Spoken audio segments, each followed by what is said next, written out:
মোড়ল কর্তা, ও মোড়ল কর্তা, এখনো আপনি বাড়িতে বসে আছেন? শুধু শুধু এত দেরি কেন করছেন? কি হলো কি কর্তা মশাই, এভাবে সকাল সকাল বাড়িতে এমন চেঁচামেচি লাগিয়ে দিয়েছেন কেন?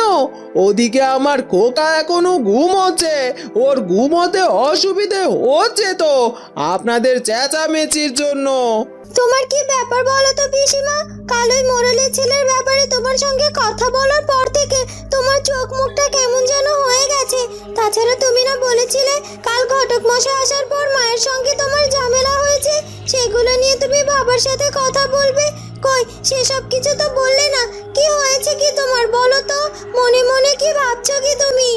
ওই তো রাজপুত্র চলে এসেছে। রাজপুত্রকে এতক্ষণ রাজদরবারে দেখতে না পেয়ে কেমন নিজেকে অসহায় লাগছিল। আসলে রাজপুত্রকে কেমন যেন খুব আপন আপন মনে হয়। সেদিনের পর থেকে রাজামশাই অনেক ভালো, তবে রাজপুত্র যেন ঘরের ছেলের মতো।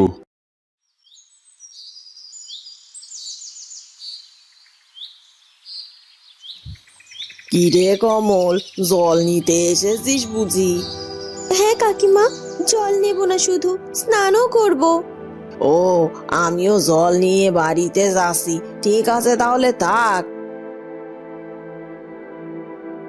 পুকুরে নামার আগে কলসি ভর্তি জল তুলে নিতে হবে, কারণ পুকুরে নামার আগে জল তো ঘোলা হয়ে যাবে।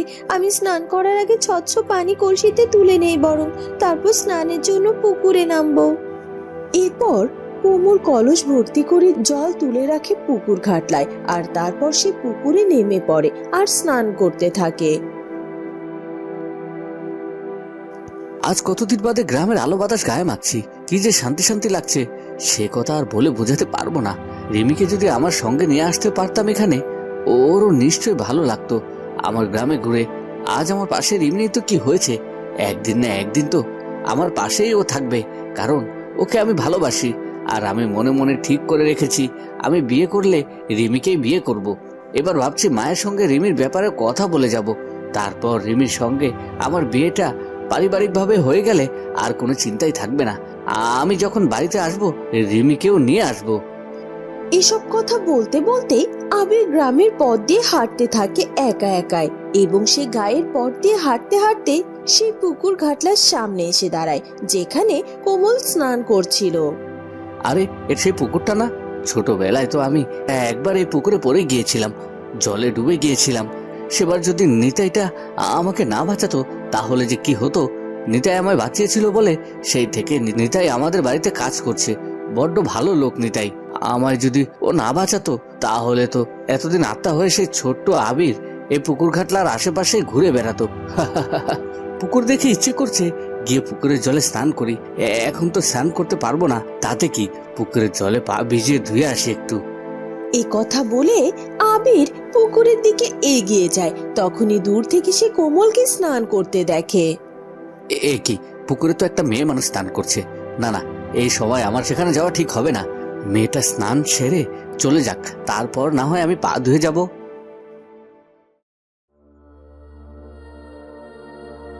ও পিসিমা, এটাই তো মনে হচ্ছে মোড়লদের বাড়ি গো। আমি তো আগে কখনোই বাড়ির ভেতর ঢুকিনি, তাই আমার কেমন যেন লাগছে। তুমি সত্যি যাবে এই বাড়ির ভেতরে? হ্যাঁ রে হ্যাঁ, যাব না কেন? এটা মোড়ল বাড়ি, তাতে কি? এ বাড়ির ভেতরে কি বাঘ ভাল্লুক আছে নাকি যে এ বাড়ির ভেতরে যাওয়া যাবে না? না না, তা অবশ্য নেই, তবে মোড়লের ওই ছেলেটা তো আছে, তার কাছে নাকি আমাকে ক্ষমা চাইতে হবে। তুমি বলছো তাই? নয়তো আমি কারো কাছে কোনোদিনও ক্ষমা চাওয়ার মেয়েই নই। হ্যাঁ জানি জানি, তুই যে কারো কাছে কোনোদিনও অন্যায় করলেও ক্ষমা চাইবি না তা আমি ভালো করেই জানি।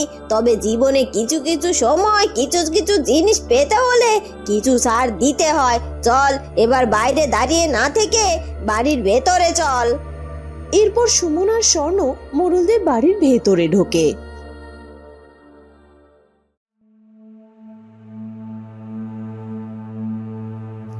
মিথ্যে কথা এই গরিব চাষিরা বলছে না, বরং আপনি বলছেন মোড়ল কর্তা।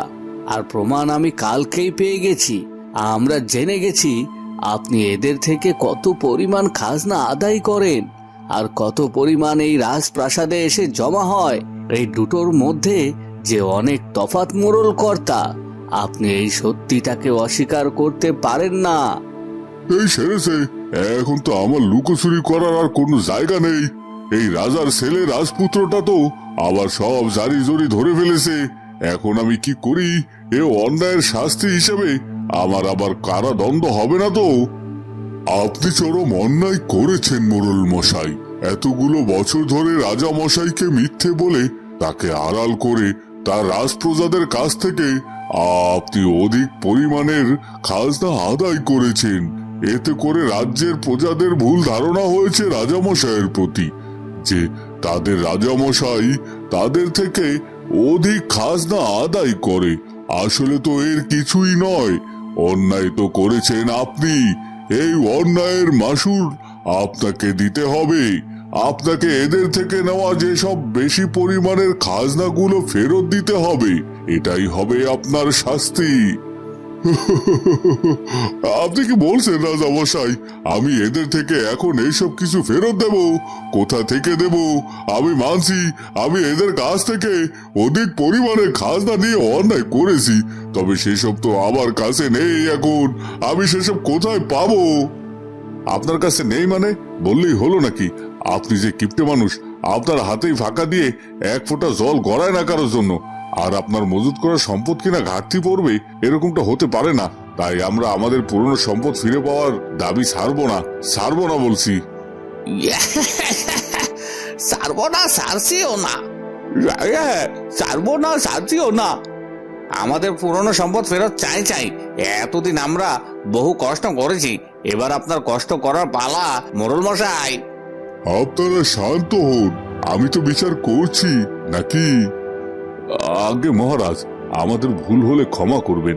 আসলে এতদিনের করা অন্যায়ের জবাব দেওয়ার জন্যই আমরা উত্তেজিত হয়ে উঠেছিলাম। ঠিক আছে, এবার আমার বিচার তো মোড়ল মশাইকে মানতেই হবে। বলুন মোড়ল মশাই, আপনি কবে ওদের প্রাপ্য সম্পদ ফিরিয়ে দেবেন? আচ্ছা, স্নান করা মেয়েটিকে চেনা চেনা মনে হলো কেন? ওই মেয়েটি সেই মেয়েটি না তো, যে কাল আমার গায়ে কাদা লাগিয়েছিল? হ্যাঁ, তাই তো, এ তো সেই মেয়েটি। কাল নিশ্চয়ই এখান থেকে স্নান করে বাড়িতে ফিরছিল। আজও এসেছে স্নান করতে। কাল আমায় কাদামাটি লাগিয়েছে, আজ নিজে স্নান করে পরিষ্কার পরিচ্ছন্ন হতে এসেছে। আবার দেখছি কলসি ভর্তি পরিষ্কার জলও তুলে রেখেছে। দাঁড়াও মেয়ে, আজ তোমায় বাগে পেয়ে গেছি, তোমায় আমি দেখাচ্ছি মজা। এ কথা বলে আবির মাটি থেকে খানিকটা মাটির দলা তুলে নেয়। সেটি কমলিনী তুলে রাখা জলের কলসিতে দিয়ে কলসির জল অপরিষ্কার করে দেয়। তারপর আবির আরেকটু দূরে গিয়ে গাছের আড়ালে দাঁড়িয়ে পড়ে এবং কমলিনী যখন স্নান শেষে পাড়ে উঠে কলসি তুলতে চায়, তখনই সে কলসির জল অপরিষ্কার দেখতে পায়। এ কি, কলসির জল এভাবে অপরিষ্কার হলো কি করে? আমি তো পরিষ্কার জলই তুলে রেখেছিলাম, তবে তাই এভাবে কাদা মাটিতে মাখামাখি হলো কি করে? কই, এখানে তো আবার কাউকে দেখতেও পাচ্ছি না যে বলবো কেউ ইচ্ছে করে করেছে। তাহলে বোধহয় আমি পুকুর থেকে জল তোলার সময় ময়লা উঠে এসেছিল। যাকে আবার নতুন করে জল নিতে হবে। এরপর কমলিনী সেই জলটা ফেলে দিয়ে আবার নতুন করে জল আনতে যায়। আবির দূর থেকে এই সব কাণ্ড দেখে মিটমিট করে হাসতে থাকে। বেশ হয়েছে, এবার কেমন মজা লাগছে। দাঁড়াও, তোমায় আরো সায়স্তা করতে হবে। এতটুকুতেই আমার মন ভরছে না।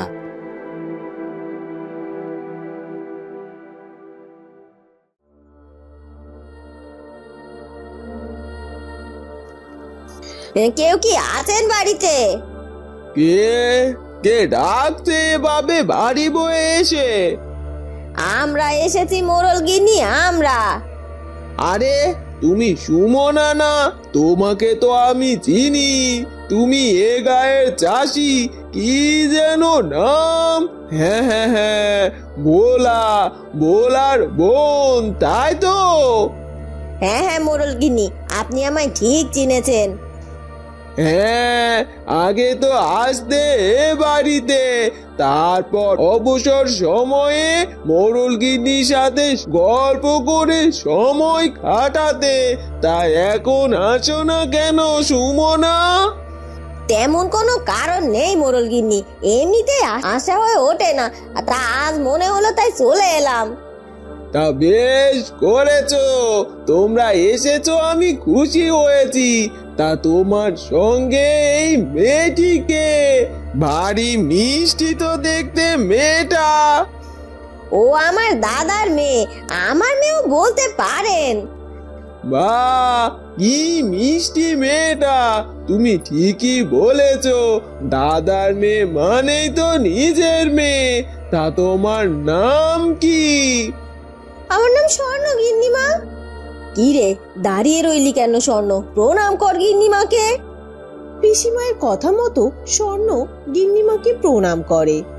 থাক থাক, হয়েছে, এসবের আর কি দরকার? বা, কি চমৎকার আদব কায়দা! এরকম মেয়ে তো আজকাল দেখাই যায় না।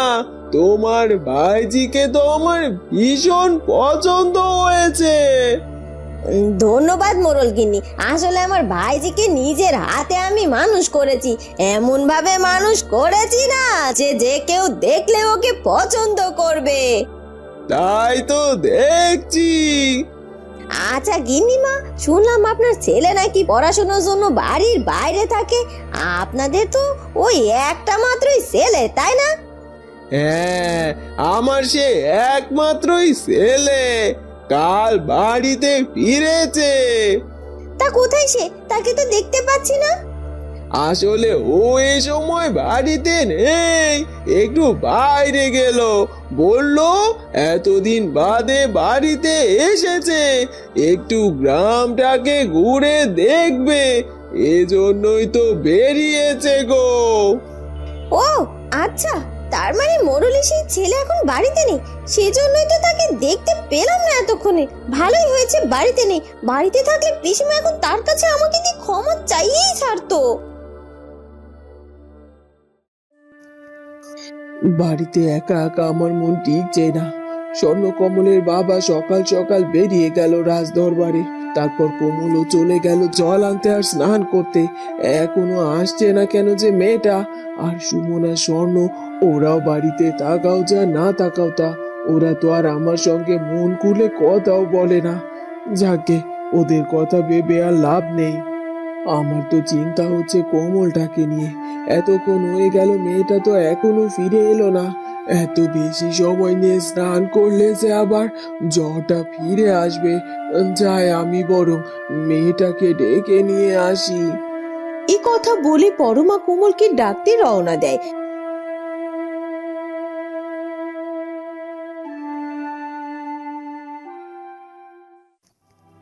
ওদিকে কোমল আবার নতুন করে আরো এক কলসি জল নিয়ে পুকুর ঘাটলা থেকে বাড়ি যেতে থাকে। তখনই আবির পেছন থেকে তাকে ডেকে ওঠে। এই যে মেয়ে, দাঁড়াও।